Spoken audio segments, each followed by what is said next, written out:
It is April 8th, and it's time to partake of the fruit of our labors. We have, let's see if we can get that on the camera there.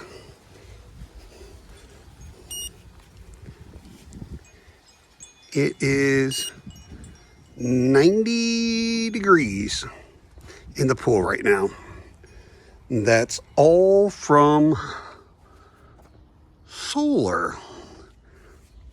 Heated our pool up from like 49 degrees to 90 degrees.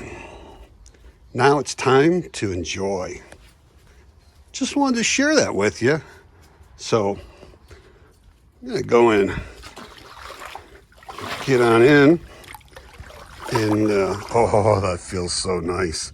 And it's only April 8th. So